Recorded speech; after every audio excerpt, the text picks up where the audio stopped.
মই আব্দুল আৱাল অসমীয়া বিষয়ত দুআষাৰ কথা ক'ব বিচাৰিছোঁ যে আমি আচলতে যদি সময়মতে কোনো এটা কাম কৰিব পাৰোঁ বা উপযুক্ত সময়ৰ ঠিক আগতে যদি আমি প্ৰস্তুতি ল'ব পাৰোঁ তেনেহ'লে কামটো আমি নিয়াৰিকৈ কৰিব পাৰোঁ।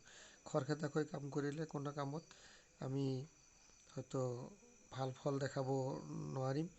সেই কথাটো ইয়াত বুজোৱাৰ কাৰণে এটা বাক্য দেখুৱাই দিছে সাহিত্যত যে সময়ৰ শৰ মাৰিব নাজানিলে শৰ পহু মাংস খাবলৈ আশা কৰা মিছা।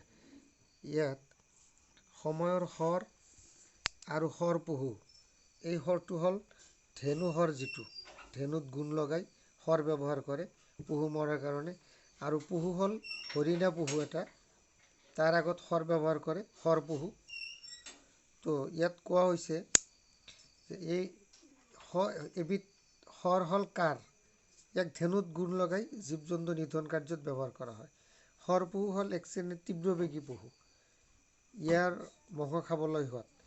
এই সোৱাদ লগা অৰ্থাৎ ভাল লগা বা কামত অহা লাভদায়ক কোনো এটা ঘটনা ঘটিবলৈ হ'লে উচিত সময়ত কাম কৰিব পাৰিব লাগিব। অৰ্থাৎ সময়ৰ উপযুক্ত ব্যৱহাৰৰ কথা ক'বলৈ গৈ এই উপমাটি প্ৰয়োগ কৰা হৈছে। উদাহৰণ এটা দিছোঁ মই, যে পৰীক্ষাত বহাৰ আগতে ঠিক কিছু সময় আগতে গৈ যদি পৰীক্ষাৰ হলত উপস্থিত হ'ব পৰা যায় তেনেহ'লে ল'ৰাজন বা ছোৱালীজনী নিশ্চয় ভালভাৱে পৰীক্ষা দিব পাৰিব। খৰখেদাকৈ পৰীক্ষাৰ হলত উপস্থিত হ'লে মনৰো ব্যতিক্ৰম ঘটে, তেতিয়া তেওঁৰ পৰীক্ষা দিয়াত অলপ ব্যাঘাত জন্মে।